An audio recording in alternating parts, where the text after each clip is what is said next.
Assalamualaikum warahmatullahi wabarakatuh.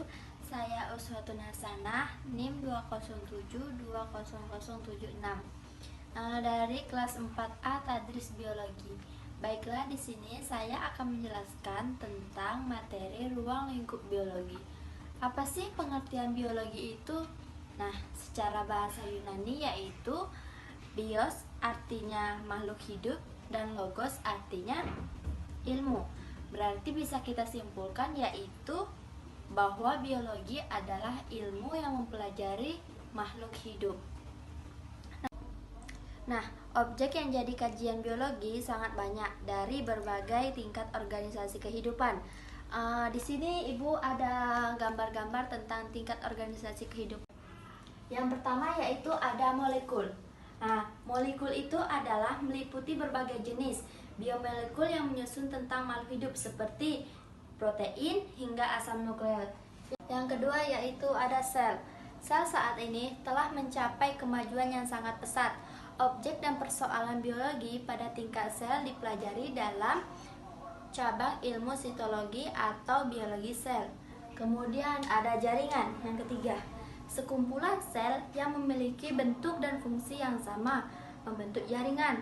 Yang mempelajari jaringan disebut dengan histologi. Selanjutnya kita tidak asing lagi dengan namanya otak, jantung, ginjal, dan yang lain-lain. Itu adalah dinamakan dalam tingkat organisasi kehidupan adalah bagian dari organ tubuh. Berikut contoh video tentang organ yang tidak dijaga kesehatannya.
Yang selanjutnya yaitu ada individu. Individu dapat berupa organisme uniseluler maupun multiseluler. Beberapa organisme uniseluler misalnya bakteri dan protozoa. Kemudian sedangkan kalau multiseluler yaitu manusia, tumbuhan, dan yang lain-lain. Kemudian selanjutnya yaitu ada populasi. Kumpulan beberapa individu suatu spesies yang hidup di suatu tempat dan waktu tertentu disebut dengan populasi. Jika pada suatu tempat terdapat individu sejenis, disebut dengan populasi. Biasanya juga ditemukan kelompok-kelompok individu sejenis yang lain.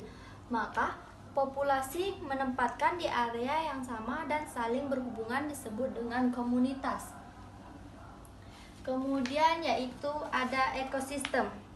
Suatu organisme kehidupan selalu menunjukkan saling keterkaitan, ketergantungan, dan hubungan timbal balik.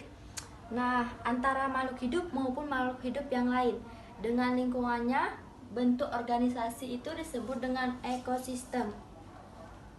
Kemudian ini ada bioma. Bioma ini terdapat ada bioma hutan tropis, bioma tundra, bioma gurun, dan bioma taiga. Yang terakhir yaitu ada organisasi kehidupan dengan tingkat biosfer. Biosfer ini meliputi seluruh makhluk hidup yang ada di dunia ini. Kemudian ada contoh permasalahan biologi. Yang pertama yaitu tingkat molekul. Contohnya yaitu kelainan dalam proses pembuatan hemoglobin. Yang kedua yaitu ada tingkatan sel. Sel darah merah abnormal berbentuk bulan sabit. Yang ketiga yaitu tingkat jaringan. Contohnya kelainan osteoporosis pada tulang, terjadi pengapuran sehingga tulang rapuh. Yang keempat yaitu ada tingkat organ. Contohnya kelainan pada organ mata sehingga penglihatan tidak normal. Yang kelima yaitu ada tingkat sistem organ. Contoh permasalahannya yaitu gangguan sistem pernapasan akibat infeksi virus COVID yang mengakibatkan afeksi. Yang selanjutnya yaitu ada tingkat organisme, yaitu tubuh seseorang melemah karena adanya infeksi virus COVID. Yang ketujuh yaitu tingkat populasi, penyebaran virus COVID dan satu orang ke orang lainnya. Kemudian tingkat komunitas, contohnya dapat penangkapan burung secara liar terhadap kelangsungan hidup populasi lain dalam satu rantai makanan. Selanjutnya yaitu tingkat ekosistem, pengundulan hutan untuk membuka lahan pertanian mengakibatkan habitat satwa liar. Berikut kita akan membahas mengenai cabang-cabang ilmu biologi. Seperti sudah kita bahas di awal tadi, biologi adalah ilmu yang mempelajari tentang makhluk hidup. Nah, makhluk hidup banyak sekali ya, karena itulah biologi memiliki banyak sekali cabang-cabang ilmu. Contohnya yaitu seperti genetika. Objek yang dipelajari yaitu penurunan sifat. Kemudian ada histologi, yaitu penyusunan dan fungsi jaringan. Kemudian ada sitologi, yaitu susunan dan fungsi sel. Yang selanjutnya yaitu ada morfologi, bentuk luar tubuh makhluk hidup. Kemudian selanjutnya yaitu ada manfaat biologi. Yang pertama yaitu di bidang kedokteran. Dengan sitologi dan histologi, manusia bisa mengembangkan bayi tabung. Dengan mikrobiologi, kita bisa mempelajari penyakit-penyakit yang disebabkan infeksi mikroorganisme.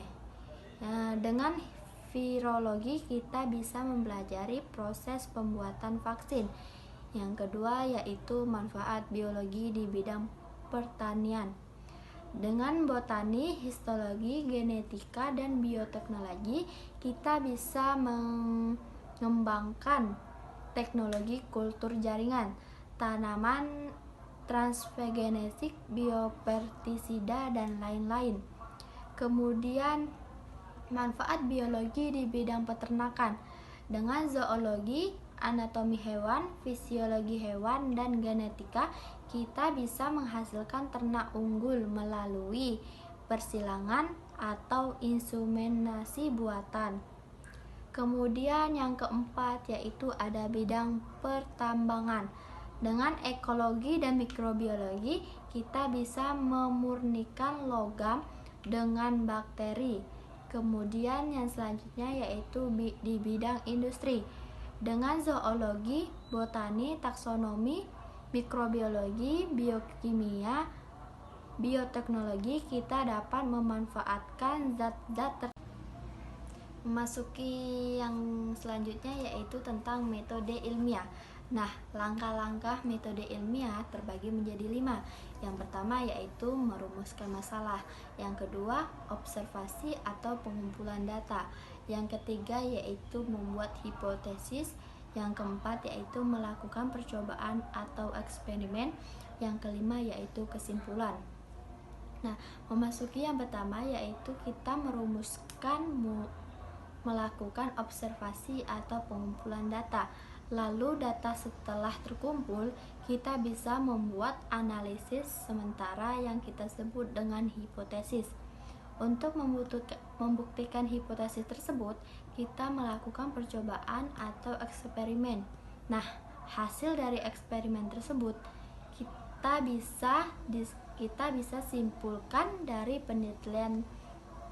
Dalam perumusan masalah, perlu diperhatikan hubungan antara variabel-variabel peneliti, yaitu variabel bebas adalah variabel yang sengaja diubah-ubah untuk melihat pengaruhnya terhadap hasil percobaan. Yang kedua yaitu variabel terikat adalah variabel yang diukur atau diamati sebagai hasil percobaan. Yang ketiga yaitu variabel kontrol adalah variabel yang dibuat konstan atau disamakan. Perumusan masalah biasanya dilihat dengan kalimat pertanyaan. Contohnya yaitu apakah ada pengaruh intensitas pembelian pupuk terhadap pertumbuhan jagung, atau apakah intensitas pemberian pupuk mempengaruhi pertumbuhan jagung. Nah, variabel bebas intensitasnya pemberian pupuk. Kemudian kalau variabel terikat yaitu kemudian yang terakhir Ibu akan menjelaskan tentang keselamatan kerja di laboratorium. Anak-anak harus tahu keselamatan apa aja sih yang ada di laboratorium, yaitu yang pertama memakai baju khusus praktikum atau baju lab saat berada di laboratorium. Kemudian tidak makan dan merokok dalam laboratorium, karena laboratorium itu terdapat bahan-bahan kimia. Kemudian yaitu kenakan penutup hidung dan mulut seperti masker. Nah, kacamata, sarung tangan saat mengambil zat-zat kimia yang mudah menguap dan berbahaya. Kemudian wanita dan pria yang memiliki rambut panjang harus diikat. Rambut panjang yang tidak terikat dapat menyebabkan kecelakaan karena dapat tersangkut pada alat yang berputar. Kemudian yang terakhir yaitu ada gunakan alat bantu seperti pipa kaca, pipa tetes, sendok plastik, atau pinset untuk mengambil zat-zat kimia. Baiklah, itulah tadi penjelasan tentang ruang lingkup biologi. Apakah Anda semua ada yang mau ditanyakan? Kalau tidak ada, baiklah, sampai di sini pelajaran kita hari ini. Tugas kalian yaitu buka LKS halaman 10. Minggu depan kita pelajari lagi ya. Nanti Ibu tanya-tanya. Baiklah, sampai di sini saya akhiri. Wassalamualaikum warahmatullahi wabarakatuh.